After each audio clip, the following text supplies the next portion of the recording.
Hey guys, my name is Max, and in this video I'm going to be showing you the best Instagram photo dimensions.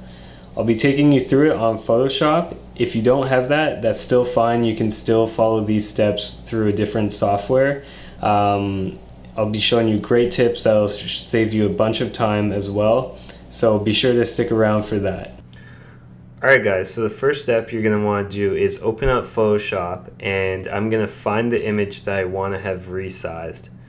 In this case mine is right here, so I'm just going to open that right up. Awesome, so we have it here. Alright, so you can tell that this image is only at 25%, so this is 4 times as, when this image is at full size, it's 4 times bigger than it is right now on screen. So I'm going to want to bring it down because when I have it converted over to my phone and I upload it to Instagram, it's not going to look as good as it would be if I already scaled it down prior to uploading it. So what I'm going to do is I'm just going to take a look at the image and the image size, and I'm going to see, yep, it's in the 5,000s, and I'm going to want to bring that down to roughly 1080. Alright, so the first step I want to show you is it's going to save you a lot of time when you're going to be doing this to a bulk amount of photos.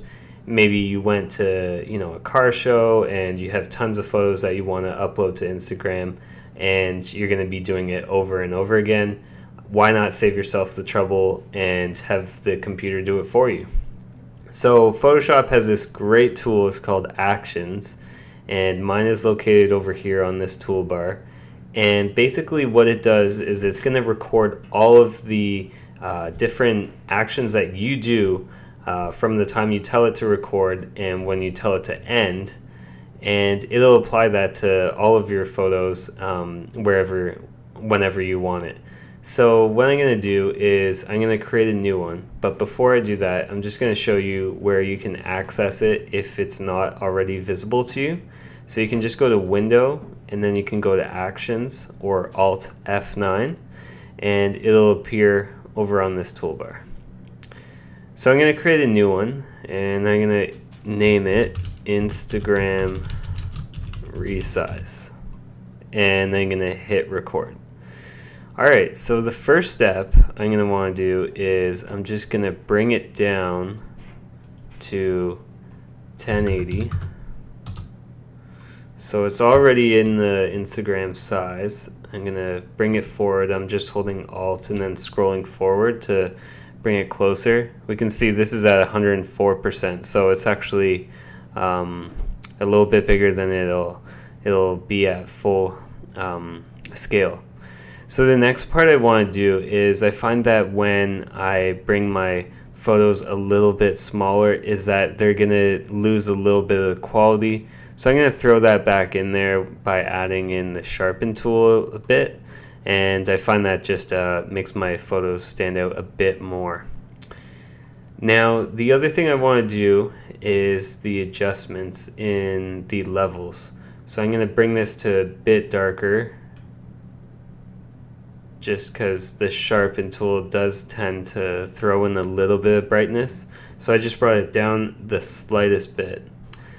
The last thing I'm going to do is with the saturation. So I'm going to go to Image, Adjustments, and then I'm going to go to Saturation. I have to have my file selected. Okay, so I'm going to go to Hue and Saturation here. And I'm just going to bring it up a little bit. Probably to about 10. Just going to hit OK. And that is going to be about it for the actions. So I can just go ahead and click on the end recording, and all of my actions that I listed under this one, under the Instagram resize, are going to be right under here. So I can even, if I wanted to, I could delete a part of it if I don't need to do that for other images. In this case I'm just going to leave it like that, close it up there. And the last part I'm going to do, and this is so that I can really save the quality, and when I'm uploading it, it's not going to look a bit washed, is I'm going to go to File, Export, and Save for Web Legacy. Now I have mine set to PNG 24. I find this is the best for me. If you find something else that works, feel free to experiment.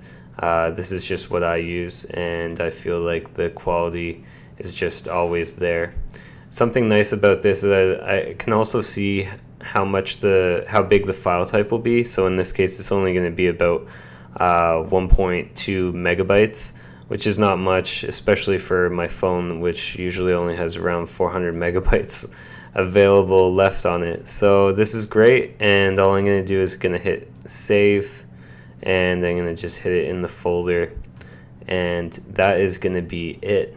Now I just want to show you how the actions will work on other photos. So I'm just going to close this. I'll just hit yes. Actually, I'm just going to hit no. File open, and then I'll just find another one. Maybe I like this one, and maybe this one is a better photo, so I'm just going to hit this, and I'm just going to hit play, and there you go. It's already downscaled. Let's see the image size. It's already at 1080. It's ready to go on the Instagram. I don't really have to do anything else. And that is going to be about it.